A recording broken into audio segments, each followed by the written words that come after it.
High-rise buildings with medieval-style architecture towered outside the windows. In the bathroom, leaning against the sink and looking into the mirror, a young man stood in disbelief. Despite the ancient appearance of the streets, the bathroom was surprisingly modern. He pinched his cheek, trying to make sure that this was not a dream. In the reflection, he was amazed to recognize himself as a minor character from an eroge called Magiero. In this erotic world, there were scenes where the hero dressed up in a female uniform and found himself in a girls' academy. There, frankly, indecent situations unfolded, especially in the showers. This was the absurd world he found himself in. The main characters in such stories are strong, charismatic, surrounded by crowds of beauties and love. But he turned out not to be a hero, but a pitiful friend of the main one. Such blessings are not in store for him. If he accidentally says something indecent to a girl, he will get a slap in the face. Or he will be forced to do the work of others. The saddest thing is that he is not popular at all. And since he has no idea how to return, he will have to survive in this world. He stood in a large room, more like a library, lined with books and scrolls. His gaze fell on a book with a picture of a monkey pointing to a magic circle. The title read, "Magic in Detail, so even a monkey can understand."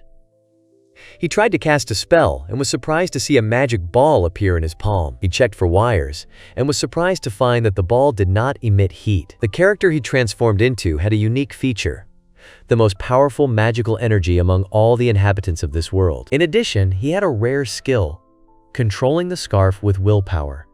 With it, one could fight. There were monsters in the world, and this opened the way to travel and explore dungeons. He was very knowledgeable about enhancing items and using skills. By combining Takioto's innate gift with his own knowledge, he believed that he could very well become the strongest. A sense of confidence emerged. But the path to the top was strewn with obstacles. One of them was Ludwina Marie Angie Dora Trofel, a striking blonde with elf ears, officially recognized as the main character. Next came Mizumori Yukine, black-haired, strict, one of the three strongest characters. And finally, Hijiri Iori, a dark-haired guy with a short haircut, controlled by the player and the protagonist. Although they were incredibly strong, this only encouraged him. He intended to surpass them. In his dreams, victory was followed by a brilliant life, surrounded by leading ladies and beauties. But being only a secondary character, he believed that he had no chance, or so he thought, until one day, the leading lady unexpectedly found herself in his arms. Mizumori Yukine had a serious character and powerful characteristics, and was given special attention during development. She was one of the strongest three. Hijiri Iori, controlled by the player, was considered the absolute leader. Despite their power, the hero did not feel weaker. He believed that he would be able to achieve that very reward, a better life in this new world. He was sure that as a secondary character, he was doomed to oblivion. But the fact that the main character suddenly appeared nearby, and in a deplorable state, called into question all his previous beliefs. Magix is a legendary combat-focused visual novel that offers an immersive experience of college life filled with dungeon exploration and character development. Players could create their own weapons, and even strive to become the best alchemists in the city. The freedom of action made Magix one of the most famous eroge games. The creation of swords, shields, sabers. All this came to life under the click of a mouse. The hero watched the screen with a smile. Today he intended to continue progressing, explore new paths, and raise his rank. The blog update was not waiting. He truly enjoyed the moments spent in front of the monitor. It was his refuge. The room was filled with boxes of games and anime girl figurines. Everything looked familiar, until he saw a strange face in the mirror. The body belonged to a character from Magidex named Takioto. The ear was pierced. The facial features were not his. The boy with brown hair and a mullet looked at his reflection. He pulled his cheek sharply, causing himself pain, and tried to understand, is this a dream or reality? Everything pointed to the fact that he was inside Magix itself. He glanced at the clock hanging above the calendar, and realized that this world was strikingly similar to the real one. Turning to the window, he walked over and pulled open the glass door leading to the second-floor veranda. Stepping out onto the balcony, he saw a noisy street. A family with elf ears and magical pets was passing by. A girl was walking a monster like a dog. It all seemed incredible. He was shocked. This was really the world of Magix. He entered the house again and rubbed his chin, thinking, If all this was true, then he had a chance to meet the heroines from the game in person. This thought delighted him completely. Maginex features many attractive girls and female characters. Some of them were always his favorites. But according to the script, they were unavailable for approach. But this is still an eroge. Here, even more is possible than just meetings. His thoughts took on a downright obscene character which was reflected on his face. A mad smile and dilated pupils. Suddenly, he shook himself, looking at his reflection. He remembered that he was only a supporting character. Clenching his hair in his fists and crouching down, he burst into tears. The contrast between the life of the main character and the supporting character is especially cruel in eroge. The protagonist finds everything easy, even in everyday life. His abilities are often absurd, but the world rewards him for it. These are the so-called principles of the protagonist. He freely jumps from one important event to another. Even if he dresses up as a girl, he will be allowed into the pool of the girls' academy. And no one will suspect anything. Being a secondary character is already a tragedy. He can't count on the attention of beauties, he is simply ignored. This depressed Takioto, standing in front of the mirror. The reason is obvious. Players hate it when heroines show interest in someone other than the protagonist. He continued to stare at his reflection. Even in other games, the hero's friends often act comically, but in the end, the girls treat them with disdain. Such characters are obliged to help the main character and have no right to romance. And this is fair. He himself understood this. He himself would be angry if the guy he considered a loser suddenly took away his beloved heroine. In that case, he would go to the forum, complain all night, and fall asleep crying, hoping to find like-minded people. In eroge, being a supporting character is the most humiliating position. Recognizing this fact took all the strength out of him. He fell to his knees, burying his face in the floor. But, raising his head, he looked in the mirror again. He remembered that Takioto wasn't that bad. Takioto Kosuke is a comical character who always accompanies the main character. He played the typical supporting role, passing on notes from the girls, buying tickets for meals, and communicating important information. He was the link between the heroines and the hero. When he tried to approach girls, they pushed him away. Although he was outwardly cute, his stupid, perverted actions only irritated them.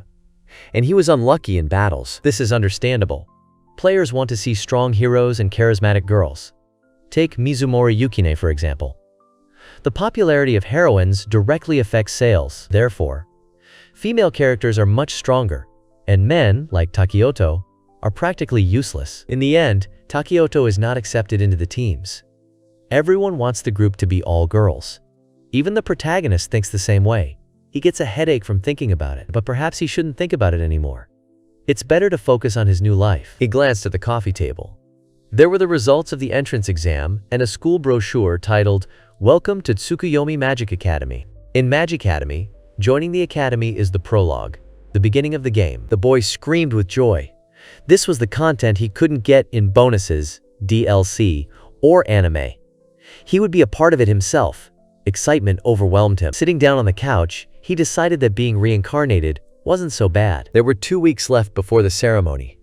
He already knew which school he would have to attend. Tsukuyomi Magic Academy is an elite educational institution where the main character is going to study. The building resembles a royal palace with massive gates. He lifted the booklet above his head, unable to contain his joy. This is a real magic academy. And suddenly it dawned on him. Magic. It is real. The booklet fell from his hands. How will he use magic? Before, he just pressed a button on the screen. Takioto is a character who can use magic, but now it's real. And he has no idea how to use it. If this continues, he'll be kicked out right after the entrance ceremony. He was pretty sure this guy had at least some schooling, so there had to be some hints or notes somewhere that could help. Getting up from the couch, he found a door that apparently led to an office. Inside, a mess of papers and books with noticeable errors awaited him on the table. Looking at the scribbled forms, he realized that Takioto was far from being a genius. A logical question arose. How did he even pass the exams? The sheets were covered in scribbles, as if he had either slept in class or was doodling. However, the more recent entries looked neat and meaningful. Perhaps Takioto had reconsidered his attitude towards studying. Approaching the bookshelf, he found a personal diary. When he opened it, he was shocked. A year ago, Takioto's parents died, and later his paternal grandfather. He had no relatives left on his mother's side. The only close person was his grandmother, who was in the hospital with a deteriorating condition. It was a heavy burden. He remembered how the heroines mentioned their families, and Takioto always looked sad. Now it became clear that this was not just a role, but real pain. Putting the diary back, he scratched his head and walked over to the coffee table. There was a book there, titled, "Magic Even a Monkey Can Understand." He decided it might be useful. Sitting down at the table, he began to read. It turned out that all matter and living beings have a magical force flowing inside. Using it, you can create miracles. But this requires great concentration and a powerful magical reserve. The key difference between ordinary people and magicians is the amount of internal magical energy. He began to understand the essence. Closing the window with curtains, he decided to start with a simple exercise. Standing in the center of the room, he closed his eyes and concentrated. After a few moments, he felt a slight tingling sensation. This was the beginning. A glowing orb began to form in his palm. He was amazed. The magic was working. He could summon and extinguish the light at will. It might be the simplest form of spellcasting, but it was a revelation to him. It was a power beyond comprehension. He felt genuine happiness. There were a huge number of magics in Magi-X. Offensive, defensive, restorative, supportive, hidden, and even erotic. He dreamed of trying each one. In terms of magical energy, Takioto was probably one of the most unique characters. Although he was an auxiliary, with due diligence he could turn into a very successful hero. If he gets stronger, he can explore dungeons. And in Magi-X, dungeons are an integral part of the world. You can get to at least 10 dungeons through teleportation magic platforms. But he felt that it wasn't just the dungeons. It was a full-fledged game after all. And even though Takioto's scenario was limited, he remembered.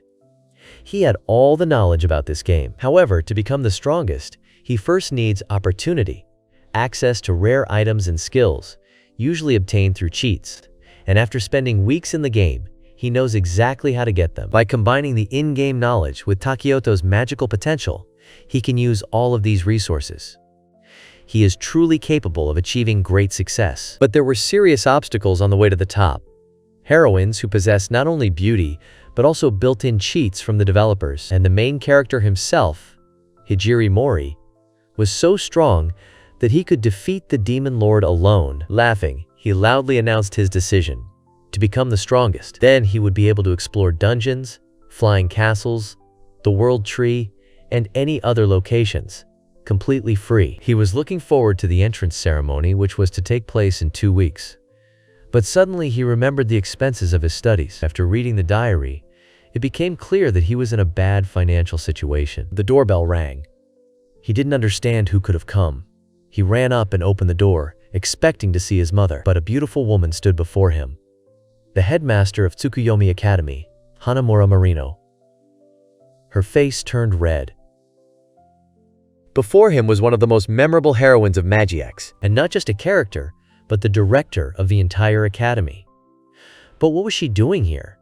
With a smile, she asked if he was Takioto and suggested they go together. Hanamura Marino was not just the headmaster of the academy, but also the head of the magical world. She usually appeared before the protagonist and his companions to give wise advice or guide them at the right moment. She looked like a young woman in a formal but figure-flattering business suit, with long, well-groomed hair. And now this important personage was standing right in front of him. The girl, slightly confused, covered her face with her hands and apologized. According to her, he was probably scared when a stranger suddenly appeared in his house. She bowed politely and introduced herself as Hanamura Marino. The shocked guy asked her not to bow, assuring her that everything was fine because he knew her very well. In eroge, there are side scenarios that sometimes intersect with the main plot, but often serve only as an excuse for inserting spicy scenes. The stories can be frankly absurd. For example, in one game, the hero lived with his father, and next door there was a family consisting only of women. At some point, the parents decided to swap children. This is how the most ridiculous plots are born. Soon the hero was gathering his own harem. Eroge is a very special world where logic gives way to fantasy. In ordinary life, he would be wary. But in Magi-X, everything is different. Dressing up in front of the mirror, he excitedly prepared for the meeting with Marino. Having chosen suitable clothes, he returned to the living room, where Marino was already waiting for him on the couch, and thanked her for her patience. He knew her as a character by heart. Smiling, the director suggested they go. Later, they found themselves in an area with glass high-rises. Marino looked worried. She apologized for being able to book a table only at this place. Takioto was amazed. For her, a luxurious restaurant seemed something ordinary. This was the real scale of wealth. While he was looking around with his mouth open, Marino had already asked the waiters for water. He thanked her enthusiastically for her choice, declaring that he was happy to be there. Her smile confirmed that she was pleased, and when the dish was served, he realized that it cost a fortune. After tasting the steak, he froze. His face changed, he closed his eyes and moaned with pleasure. Marino watched with interest as he held back his emotions. He even burst into tears. This sauce, rich in flavor, seemed inaccessible to an ordinary person. Closing her eyes and smiling, Marino asked again about his salary. For her, his reaction was funny. She decided she should try it too. Looking at him, she felt a little hungry. He nudged her with a smile, noting that it was nothing compared to the boring food he had eaten before. After cutting the meat, she elegantly put a piece in her mouth and thanked him for the food. He was struck by her refined manners and pleasant aroma. She was enjoying herself too. The dish was excellent. She told him to eat as much as he wanted. He noted to himself that Marino sometimes behaved a little childishly, and that made her even more charming. She was clearly one of those beautiful women of indeterminate age that eroge were full of. When he learned that Marino was impossible to win in the game, he wrote to tech support and filled out forms asking for a romantic route to be added. His prayers went unanswered. She never appeared in any expansion, but now he could see her alive. He was incredibly happy. Looking at her, he began to laugh quietly, which made her, slightly embarrassed, ask if there was anything stuck to her face. He realized he had been lost in thought and apologized. Marino wasn't just a 2D character, she was real. Her gaze became more attentive, and he scratched his head and admitted that she was an extremely famous figure. That's why he was staring. At that moment, the waiter brought them breakfast. Marino took his hand and, coming closer, remarked that he shouldn't be so nervous. After all, they already knew each other quite well. At that moment, he was staring at her neckline. His mind was distracted by completely different thoughts. Was what he had dreamed of in the game really going to happen? His face turned red and he started to giggle stupidly. Marino puffed out her cheeks and asked if he was even listening. He perked up and apologized, and she frowned slightly and took his hand again, saying she would be brief. Looking seriously into his eyes, she said that she wanted him to become her son. He stood there in amazement. This was crazier than his wildest dreams. Then she dropped the bombshell that they were related. Her mother and his mother were cousins. She knew of his losses and tragedies, and apologized for making the decision without discussion. She only wanted to keep him safe. He realized she was still as kind as she had been in the game, and thanked her. She told him that her house was located near Tsukuyomi Academy and they would be living together. He was surprised, and asked if he should live in the dorms. He remembered how in the game Takioto shared a room with the main character. But Marino explained, only her daughter lives with her, and there is a free room. Moreover, her daughter gave her consent, so he has nothing to worry about. He asked her what her daughter's name was. Was it Hatsumi? Marino was surprised that he knew her name. He scratched his head awkwardly and laughed, adding that she was quite famous. Hanamura Hatsumi is Marino's only daughter and a teacher at the academy. She is distinguished by her slightly wavy shoulder-length hair and large, expressive eyes. In the game, she often gives the main character key skills and abilities. However, another previously inaccessible route opened up in life. He dreamed of going through it, no matter what. He was beginning to be tormented by doubts. In the original script, Takioto chose the dorm, and this could activate a number of scenes. Wouldn't it turn out that everything would go completely differently now? It wasn't easy. Even though he wanted to live freely, he knew nothing about this timeline. He felt like a man at a crossroads, not knowing which way to turn. He couldn't predict how even the smallest choice would affect his path. The scenarios he knew could be destroyed. He decided to wait a little before acting on something. But the prospect of living with Marino and Hatsumi seemed too good to pass up. He was deep in thought. Marino noticed this and gently said that everything was happening too fast. But he still had time before he was registered in the dorm. She suggested that he try to live with them, at least temporarily. He thought it was a great offer. She asked him to contact her as soon as he decided, They needed to exchange numbers. And then there was a problem. He simply didn't have a phone. He awkwardly scratched his cheek and admitted that he had searched the entire house but hadn't found it, even under the table. Marino was stunned and suddenly started crying. It caught him off guard. It turned out that Takioto's parents had called him right before they were killed by monsters. Perhaps that was the reason for his reluctance to use the phone. Everything fell into place. Even the scene in the game where he just brushed off the main character, saying that he had simply overslept. This also explained his fierce hatred of demons. Whenever he heard of them, he was always the first to rush into battle. Sometimes he seemed simply overly active, but now it became clear he was hiding a tragic past. Perhaps more than that. There was, for example, a story about how he, suffering from thirst, drank all the water in the pool. The more he learned about Takioto, the more ridiculous everything seemed. He wanted to change something and calmed Marino down, asking her not to worry. He explained that he had terminated his contract with the operator and was no longer afraid. He simply wanted to borrow the phone for a short time. He showed that he was okay. Marino smiled with relief, and he thought that her smile was the most beautiful he had ever seen. They rose from the table, and she took his arm and suggested that they go get a new phone. It would be a gift, a symbol of his entry into the family. They went to a mobile phone store.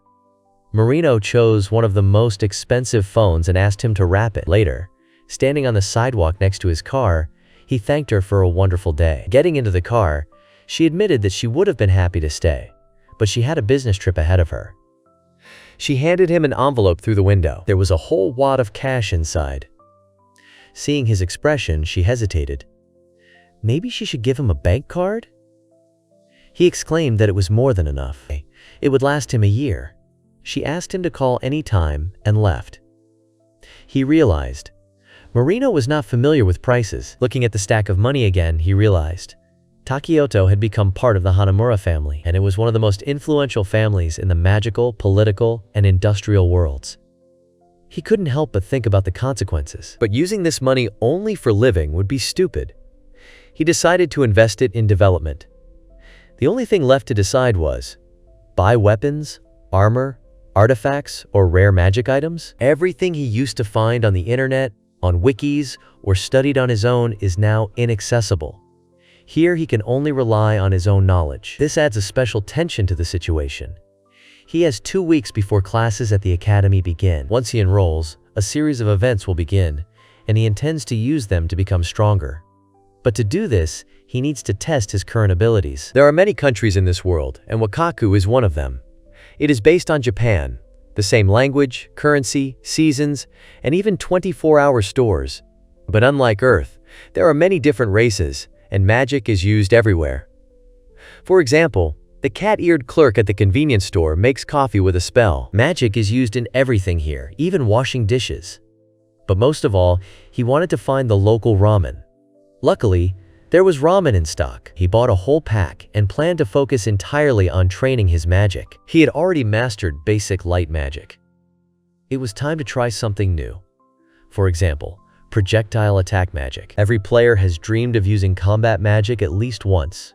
There are many types of attack spells in Maginex. It was impossible to watch the heroines use them without wanting to try them yourself. Takioto was one of those who dreamed of this. As he left the store with bags full, he heard the saleswoman thank him for his purchase. High-level magic was not yet available, but he had to start small. Back home, he sat on the porch with a book and some food. Flipping through the pages, he came across simple, entry-level spells, a water pistol, and a fireball. They were about as difficult as light. He decided to try both. It shouldn't be hard. He put the book down and went out into the yard. Everything was the same as before. Gather magical energy, concentrate, imagine an image. He extended his index finger and aimed it at an empty Coke can. Gathering his courage, he activated the spell and fired a blast towards the jar. The jar didn't even budge. He looked with disappointment at his finger, from where a thin stream of water began to flow. Still, he was pleased with the result. He squatted down and began to water the grass. He was glad that the water was clean, which meant that the magic had worked. Raising his hands to the sky, he proclaimed that the magic of the water pistol was very useful. He was pleased.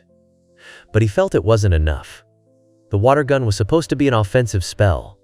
He fired again, this time at full power. Then, running to his textbook, he began to think. Maybe he was using water incorrectly? He tried fire, wind, earth, light, and even thought about darkness. Flipping through the pages in a panic, he muttered that this was some kind of joke. Perhaps the basic elements wouldn't work. Maybe he should just jump straight to the legendary attack magic? But this was an eroge after all. Something had to work. Putting the textbook down, he lay down on the ground and muttered sadly that this was all hopeless. This was really bad. He didn't believe he could use that kind of magic in a real fight. Taking over dungeons seemed impossible. He was glad Magix wasn't a hardcore RPG, or he would have died in the first 10 minutes. Tired, he put his head in his hands and exhaled. But then he remembered. Takioto was a useful character. Most playthroughs had him in the party until at least the middle of the game. Takioto Kosuke's abilities were unique. Despite his enormous reserves of magical energy, his projectile magic power was close to zero. But in a limited environment, this made him extremely valuable. Standing up from the floor, he put his hands on his hips and looked around. It was time to rely on his special power. That power was a long red scarf. If he really wanted to play the role of Takioto, he needed that artifact. He went out onto the porch again and checked his phone. According to the special edition, the scarf was made of a fabric that perfectly conducted magic. He knew that a regular scarf wouldn't do, too short, too rough. He needed to order the material. He typed "fabric for magical energy" into the search engine and started searching. The results were shocking. The price of one quality fabric reached 2,500,000 yen. Even the money he had received from Marino would not have been enough. Remembering how she had called the amount modest, he continued searching. Finally, he found an inexpensive alternative, arachne thread. It was red, as required, and within budget. The reviews of the product were positive. He decided to order 2 packages at once. And he was amazed. Delivery took only an hour. It seemed like magic. According to the book, there are 2 types of enhancing magic, and one of them particularly interested him. He was going to try it. Once the fabric arrived, he planned to test it. He was already imagining how the scarf would react to magical energy and become his new weapon. The protagonist went for a run. A long scarf wrapped around his neck hung on both sides, almost to the ground. He ran through a crowded park and, touching the fabric with his hand, thought. He had thought about this before, but with such a length, the scarf only gets in the way. He looked around, noticing how people were whispering. Some were looking at him with disapproval. Children were pointing at him and calling their parents, who asked them not to look. The hero realized that he clearly stood out in this form. Picking up his pace, he left the park. He urgently needed to find another place to train. Finding a more secluded alley, he decided that he could try body enhancement magic here. Rolling up his sleeves and using a spell, he sent a bolt of magic through his body, similar to an electrical impulse. The next moment, he rushed forward with unnatural speed. In order to fully utilize Takioto's potential, he must expend a huge amount of magical energy to temper his body and cast spells. He must level up, learn new skills, and expand his mana reserves. There are 2 ways to increase your magic power. The first is to collect ingredients and level up, just like in the game. The main character went this way with the support of the headmistress's daughter. The second way is to use the available magical power to the very limit. That's why he constantly used body enhancement and enchantment, burning up all his magic reserves. He continued running, his scarf fluttering behind him. When he had enchanted the fabric, it had become as hard as metal. He pounded it with his fist, and sure enough, the scarf had become as hard as an iron ingot. He knew that when he leveled up, he would be able to imbue the scarf with the element of fire or water. He was looking forward to it. But what surprised him was that after running for 5 minutes with magic active, he still had energy. He wasn't even out of breath. It seemed incredible. He decided to go all out. Activating Takioto's extra skills, he channeled magic into the scarf. Yes, that's right. The right side activated the skill Third Hand, and the left side activated the skill Fourth Hand. This was his own close combat technique. The scarf began to change shape. In the original game, Takioto couldn't use these abilities right away, but over time, he mastered them. When he controlled both the sword and the axe at the same time, he said that he just got used to it. The hero admired this, and now planned to train daily to master them before moving to the Hanamura house. If he continues like this, he will be able to improve his magic and fighting technique at the same time. shouting that he will now give it his all. He picked up his pace and continued running until the sun sank below the horizon. He stopped, leaned on his knees, and breathed heavily. He had been running for 5 hours, but the magic was not ending. He did not even understand where he was now. He shouted across the field. If he doesn't know his limit, then acting blindly is stupid. He needs to reconsider his strategy. Later, at home, he sat on the sofa with a book on his lap. On the table was the noodles he had just bought. The left side of his scarf held another book. The right side held a cup of coffee. He studied the textbooks. To confirm his status, he needed a magic tool, but it was not easy to get. There were rumors of hidden characteristics. The hidden parameters were said to include aspects such as coordination, physical condition, magic, resistance, intelligence, stealth, etc. They were part of a hidden system built into the levels. He flipped through the pages of one book after another. Magic was an unexplored area. It was his personal discovery. There are people who can do magic without the help of books. Only one person immediately came to mind: Marino. She can defeat S-rank monsters on her own. There is no better magic teacher than her, the hero cried out sharply, remembering that a powerful sorceress like Marino would not teach just anyone. And she had a lot of work to do. As he gesticulated, he didn't notice the mug he was holding with his scarf slip and fall. Hot water splashed out, scalding his leg. Picking up the shards with his scarf and fingering his ear, he thought grimly that maybe he should focus on what he could actually do. The sun was already flooding the roofs of the nearby houses with light. The hero was jogging along the park alley again, moving between the trees. The ends of his long scarf were fluttering to the sides. Suddenly, he used one end as a brake, dragged it along the ground, helped himself with his left hand and foot, and abruptly stopped at full speed. He had been running for several days, but he felt that he was stuck. Perhaps this was the limit of his independent training. He sat down on a bench in the middle of the park, putting one foot on the ground and the other on the seat, and drank a drink.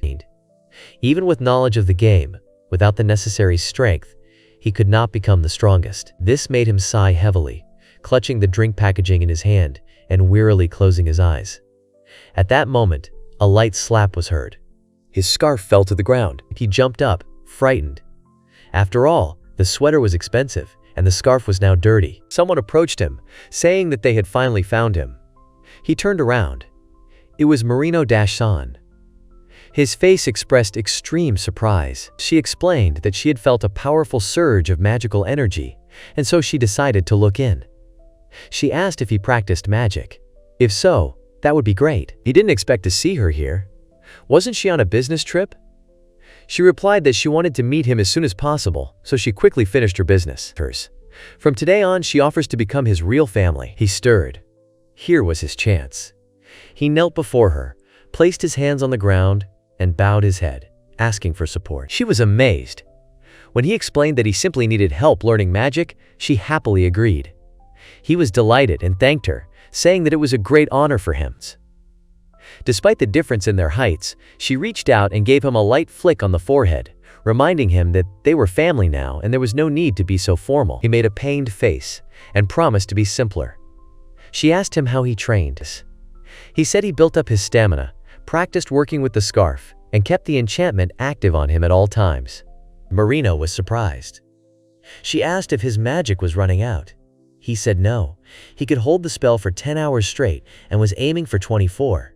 This amazed her. Constantly draining his mana and training hard actually increased his reserves, as confirmed by the book he had read. Marino agreed. It was a great idea. Rubbing her chin, she glanced at Takioto's scarf and asked to touch it. He happily handed it over to her. She hesitated at first, but she touched him anyway, and it was as if she had been struck by electricity. When she touched his face, she was stunned. She said that his magical energy could even be higher than her own. He didn't believe her, but she emphasized that if he wanted to become the strongest, he should strive for it. For Takioto, magic reserve is the most important parameter. It is not just above average. It surpasses even many heroines who are capable of powerful spells. But in the game, his mana quickly ran out. A strange character. Perhaps it was the peculiarity of his scarf. He asked if he could show Marino how he trained. She agreed. A magical keyboard appeared in front of her. She said she wanted to do something, and as soon as she gave the command, He immediately took off. He picked up trash with his scarf, clinging to protruding poles. She watched in delight, operating the keyboard from a distance. Her voice came through the electronic device. "This is incredible. She is sure he will find a way to use all this in battle." The boy became embarrassed. He always thought of Takioto as tired and weak. But now everything is different. The voice came from the device again. Was he tired? Was everything okay? He answered that he did not know his limits, and therefore he was going to the end. Despite everything, he wanted to experience many things. Marino wondered, maybe he would try to expand the fabric of the scarf and make a shield out of it? This intrigued him.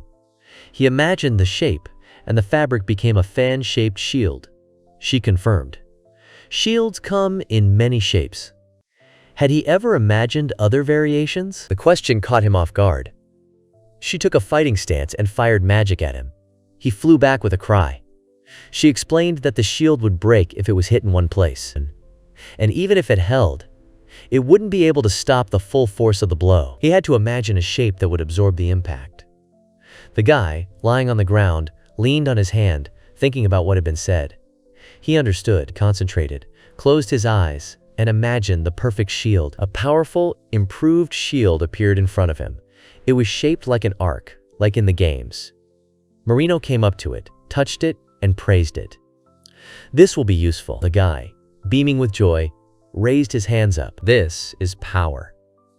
Third arm and fourth arm are not offensive skills, but with such a shield he can even split a stone. He happily declared that he would become even stronger. Marino laughed. He is a real hard worker. And she added, with such talent, even the bottom of the academy dungeon will not be a dream for him. Once he starts studying at the academy, Marino thinks he will be able to find himself a great team.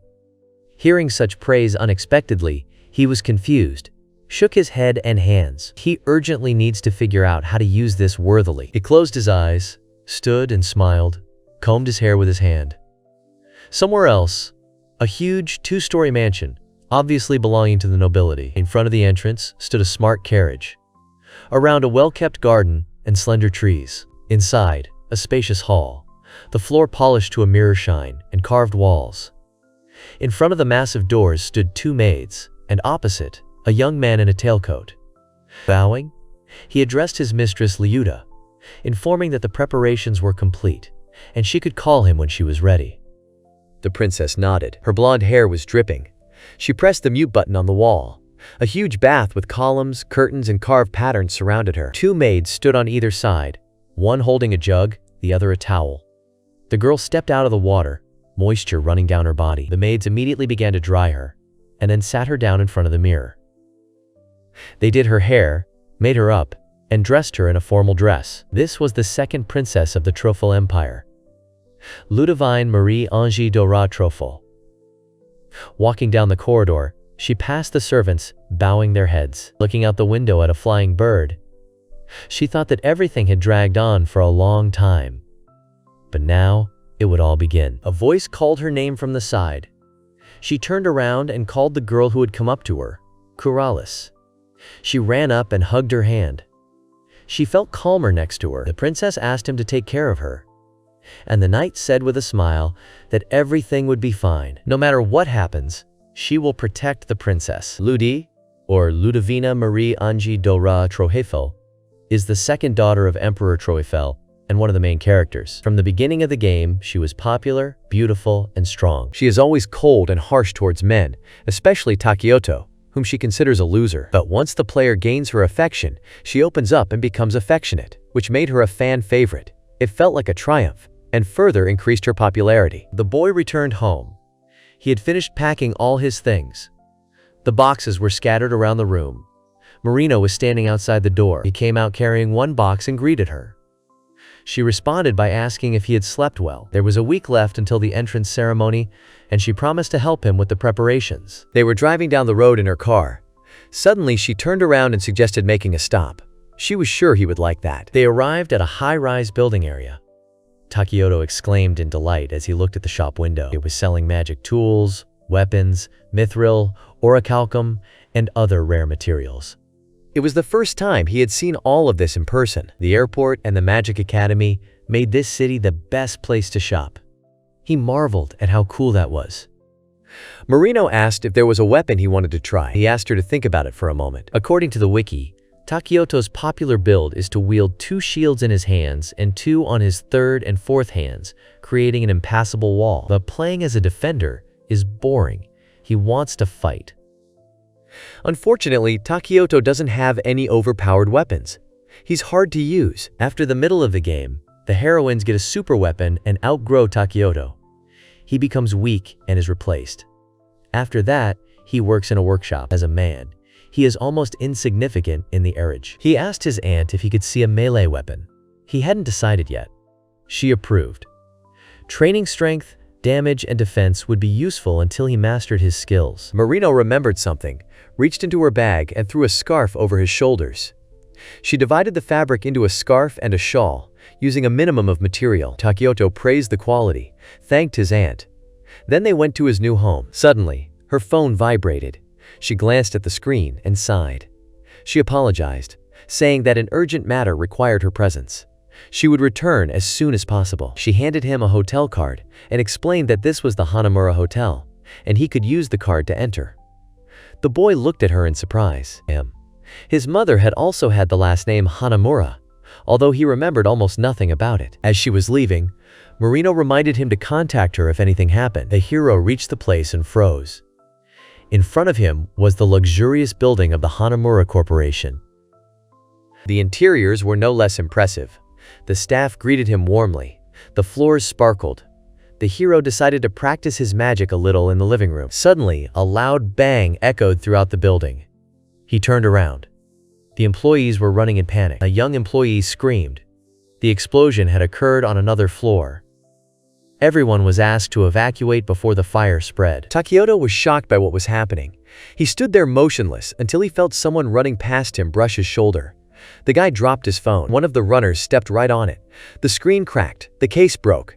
Now he couldn't contact Marino. Coming out of his confusion, he noticed 3 men in black suits and dark glasses who were quietly discussing something. The hero suspected that they were the ones who had caused the explosion. He quietly followed them, hiding around the corners. The men entered one of the rooms, and someone's angry voice was heard from there. Takioto immediately recognized the voice. It was Ludi. He carefully looked out. The princess was standing behind the butler and her guard, looking furiously at the men. She was accusing one of them of betrayal. The hero experienced mixed feelings, anxiety and joy. He did not expect to see her here, but something was wrong. Those men in black appeared in the human event when Takioto was going through her route. The princess continued, saying that even though she didn't know what they were planning, she had Clarice and Orleans, so they wouldn't achieve anything. He remembered. It was a key moment in her storyline. The trigger was betrayal by loved ones. Later, she would open up about her past, full of pain and loss of trust. This was where her true openness began. In the old version of the game, it was hinted that Ludi had lost her virginity before the events of the story. This explained her mistrust, but due to player complaints, the developers cut this element. Now, she stood proudly before the traitors, knowing that she could be betrayed. Takioto realized that he was right in the epicenter of the game's event. One of the men reached into his inside pocket, insulting the girl. The knight instantly lunged at him, knocking his weapon away. She screamed at Orleans to protect Ludi. Orleans raised his hand, but directed the spell not at the enemies, but at the knight. The knight flew off, hitting a column. The princess immediately ran to her, desperately trying to help. She was horrified. Orleans had always been devoted to his family. Why was he doing this? Tears welled up in her eyes. She screamed, demanding an explanation. He just chuckled, calling her a defenseless lady, which made him shudder. He pushed her away roughly, and she fell to the floor. He hovered over her, pinning her hands. The traitors stood around, surrounding the girl. There was fear in her eyes as they began to voice their intentions. She didn't believe what was happening. Everything seemed like a lie. But someone suddenly intervened, throwing the attackers away from her. The traitors tried to fight off the unknown protector, but they couldn't. The butler noticed that body-strengthening magic was being used. Takioto used an enchanted scarf to catch Ludi and her wounded protector. The princess tried to say something, but he interrupted her, begging her to believe that he was not an enemy. In the original event, Marino saved her. But now she was not here, and without communication, he could not call her. but Ludi is his favorite heroine. He has to save her. He turned to check on the wounded woman. She was shaking, her hands clasped to her chest. His heart sank. This was too much for her. One of the attackers commanded, "Eliminate them all!" Takioto activated level 4 barrier, strengthening the defense. The main thing is to buy some time. Humans are his favorite character. He knew her full name, her song, all the endings of her storyline by heart. He cried over her stories. Now, he has to protect her. Not as a player, but as a person. He knew everything about Luda. That was why he was so fascinated by her. In his mind, there was no plotline in which she couldn't be saved. Wrapped in a scarf, they were partially protected, but they could see almost nothing. The hero could not even tell where the men in black were. People had air magic, but she could not use it now. It was only a matter of time. Either they would be hit by a bullet, or he would run out of mana. He didn't want to use this plan, but he had no other choice. He leaned over the knight, trying to bring her to her senses, shouting that their lives were in danger. She barely opened her eyes, breathing heavily. He asked if she could use magic, and told her to feign unconsciousness so she could cast spells unnoticed. The princess came to her senses and said that she had protective magic. This was enough to implement his idea. The hero turned to her and said that he had a favor to ask of her. But first, she needed to prepare the magic, and then he asked her to shout "Aegis" loudly. She was only supposed to say it, but in reality, she was supposed to use a simple firefly spell, counting to 10. The princess was confused. How could such a spell help? But he insisted. Just do it. The rest is his task. Internally, they began counting. 10, 9, 8. The knight continued to feign unconsciousness and chanted. Takioto strengthened his body and scarf. The princess waited for the right moment to utter the words. Suddenly, Takioto removed the shield from the scarf, depriving them of protection. The enemies stirred, astonished. He grabbed the princess by the hand, shouting, "Now!" And she uttered, "Aegis." The knight, lying on the floor, watched them. The hero ran away, distracting their attention. Some of the opponents decided that he was trying to escape. One of them shouted not to be distracted. Their target was not him, but the girl. The target wasn't his sudden appearance, but the princess. He could use that. Like them, the enemy didn't have the full picture. This was their chance. From across the hall, he signaled the princess to cast another spell. She said it, and the blinded opponents were immediately knocked down with the scarf. One of the butlers remained conscious and tried to use magic, but Takioto got ahead of him and neutralized him. He pulled the opponents aside, used enchantment and hardening on the tablecloths, threw them over the bodies, and bound the fabric with magic. The princess and the knight were completely shocked by what they saw. He said that now there was no need to worry. The enemies would not get out. The princess ran up and said with delight that he was incredible. He was able to cope with them alone. She thanked him for saving her. She looked much better. He silently noted how sweet she was, but out loud he only said, anyone would have done the same in his place. Suddenly his gaze fell on the princess's torn dress and he screamed. She didn't understand until she looked down. Blushing, she asked him not to look. He turned away, making excuses that he hadn't seen anything. Trying to find something to cover her with, he noticed the fabric, but tripped on his own scarf and fell right on top of the girl's. He had fallen badly, and now, after such a heroic rescue, he had to run away amid cries of "shameless" and pleas for mercy. He did not consider himself guilty. In his eyes, fate itself and the in-game luck of the main character that attracted such events were to blame. Later in the evening, when the city was only lit by street lamps and house windows, Marino ran towards Takioto. Breathing heavily, she apologized for being late and said with relief that she already knew everything about the attack at the hotel. It was good that everything had worked out. Putting her hands on her chest, she asked him not to get into such troubles again. Takioto, scratching the back of his head, sheepishly apologized for making her worry. Marino praised him for his perfect timing. It turned out that the girl he saved was the daughter of the king of Trofell. She was going to their academy and would be his future classmate. Takioto tried to feign surprise, as if he knew nothing. The headmistress, having finished speaking, turned around and went to greet the princess. She waved at the girl and the servant, beckoning them to her. Takioto wondered if she was hinting at him becoming Lujadi's guardian. The girl approached, greeted him, and introduced herself as Ludovina Marie Angie Dora Trofell. She then introduced her companion, Clarice. Both bowed. thanking him for saving them. Takioto waved his hands, denying and apologizing for the recent incident. He said that it was rude of him. The princess smiled reservedly and noted that he didn't do it on purpose. It was pure coincidence, wasn't it? It was a shame, but even angry, she seemed sweet to him. Clarice stepped forward, taking out a scroll, the official decree of the king. Takioto was surprised. The princess added that they still had something to tell. Confused and a little sad, she revealed that the attack was organized by the subjects of their kingdom, together with a sect of evil forces. This was not the last attempt to capture her. The leader of the conspiracy is still unknown. The enemy may try to attack again, even in the academy. The cult of evil forces is one of the central threats in the human root. Takioto has already changed the plot a lot, and now he does not know what will happen next. He mentioned rumors about a cult spy in the academy. Marino added that the cult was also at odds with the Hanamura family, so he was also in the crosshairs. He exclaimed in horror, "Why me?" Clarice explained that by saving the lady, he had become an obstacle to the enemy's plans. Takioto was scared. Good had turned into disaster. Clarice continued, "If necessary, the princess is ready to help, but if they are separated, the defense will be weakened. The enemy acts unpredictably." Marino agreed. She took the people's hands in hers and invited them all to move in with her. Takioto didn't understand where this was going, but Clarice had already enthusiastically agreed. The princess said she would discuss it with her father. The boy asked in a panic if they wouldn't be embarrassed by the boy being next to them. Marino replied that she would keep order with Hatsumi. It would be easier to protect them that way. He gave in. Clarice said that knowing Marino and Takioto's strength, she felt at ease. The headmistress added that Hatsumi would be happy to meet Clarice. They hadn't seen each other for a long time. Thanks to Hatsumi, Clarice was able to develop magical abilities. Takioto learned for the first time that they had already met. Later, the princess contacted her father. He gave his consent and expressed his joy.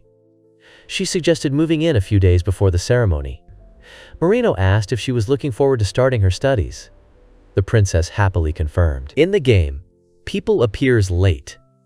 Apparently, due to the event that happened, she appeared earlier, so they will enter the academy together. Marino looked sternly at the guy and threatened him with her finger, so that he wouldn't offend the girls and keep his erotic fantasies to himself. The guy choked from embarrassment, and the girls looked at each other in confusion. He himself wouldn't mind living with Ludi and Clarice, but he was already at a loss as to how much he had changed the plot. He walked behind the girls, chatting and laughing. The events of the game had not yet begun, but he had already met the main characters. Moreover, new plot lines began to appear that he had not known before. If everything goes well, he will soon meet another main character. They arrived at the Hanamura mansion, a white two-story cottage with a garage and a garden. The hero thought it was beautiful. Marino suggested they make themselves at home. At the entrance, they were met by Hatsumi, the headmistress's daughter, a young girl with purple eyes and hair.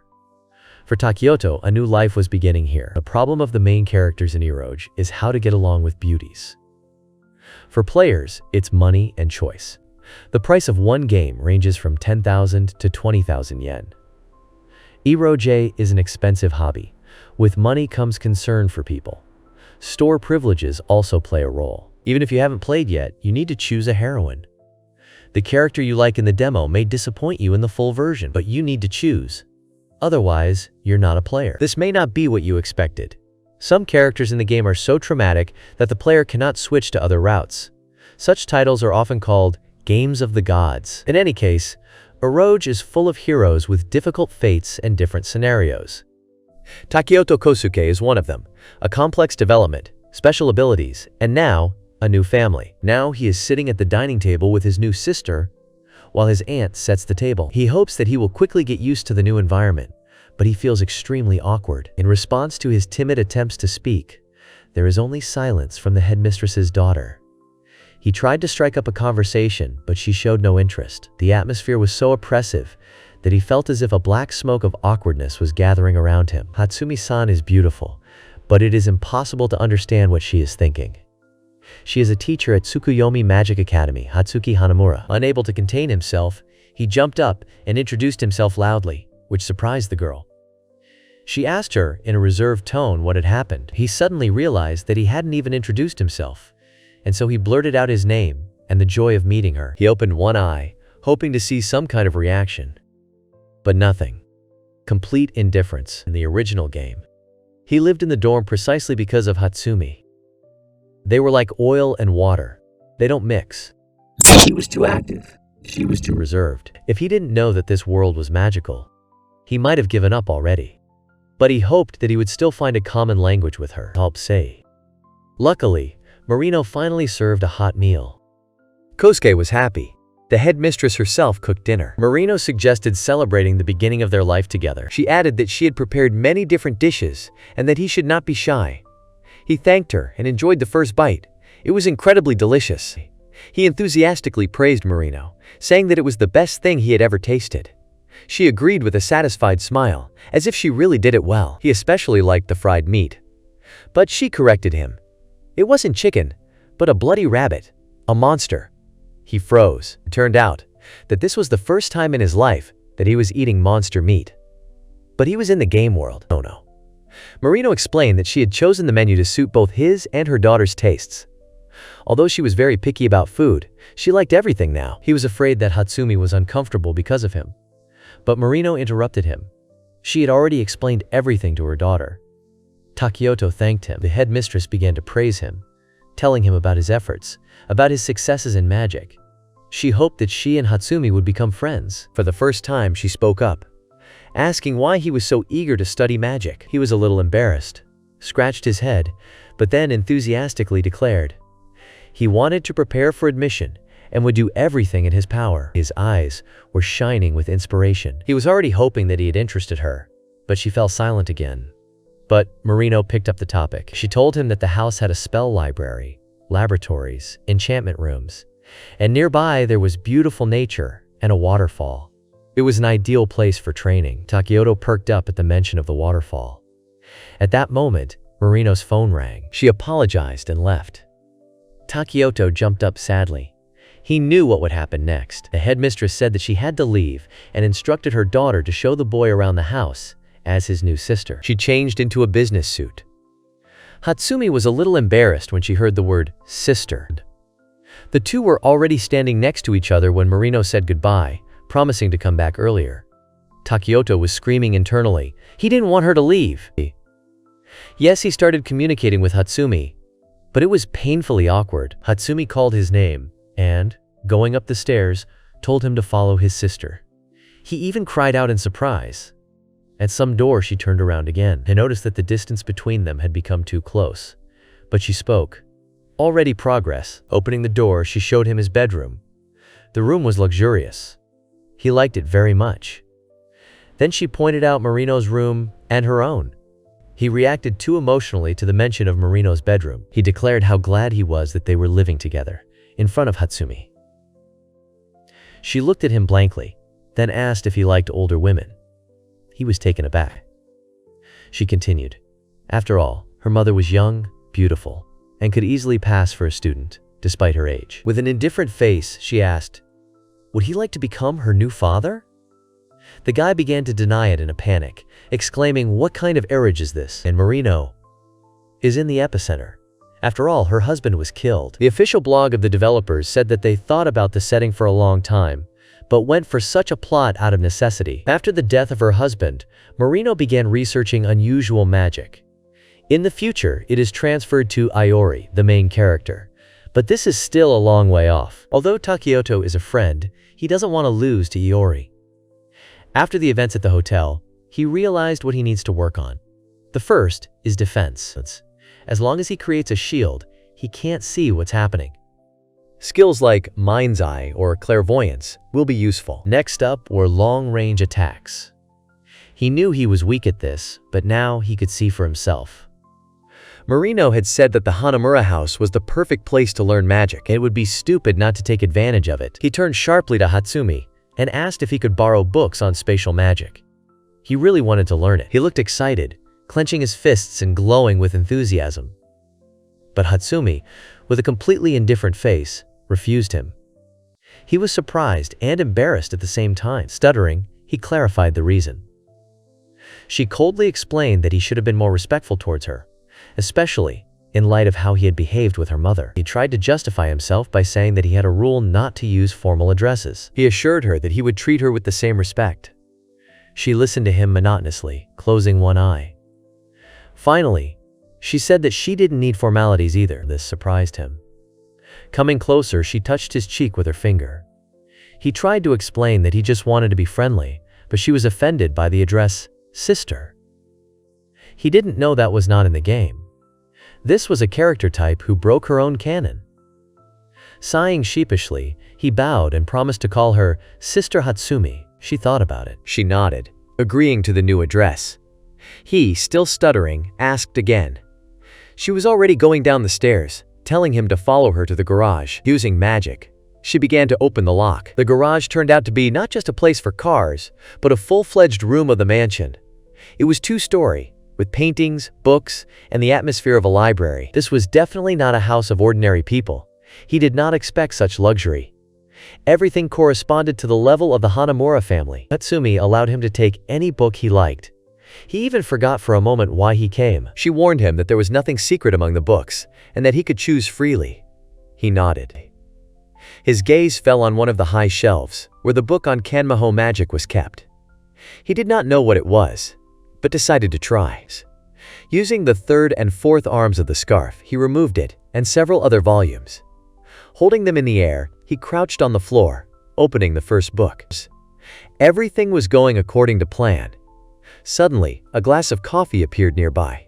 He thanked her. Then Hatsumi handed him another book, which she thought would be useful. Looking away and lightly touching his ear, she said that she knew where everything was, and if he needed help, he could come to her. Such concern touched him.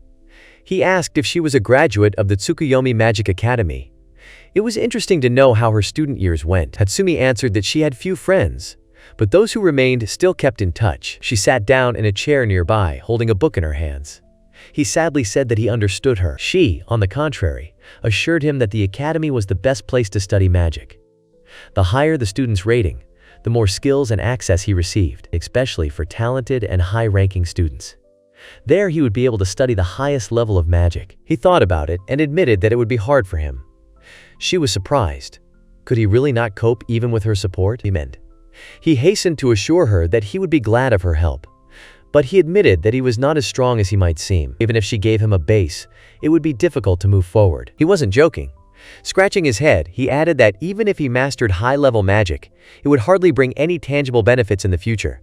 Unfortunately, but if all this gives him the opportunity to strengthen his physical and magical skills, that's good. It remains to be seen how such training differs from the ones he conducted on the street or in the park. However, living with Hanamura, he will be able not only to master manners, but also to hone his magic without time limits.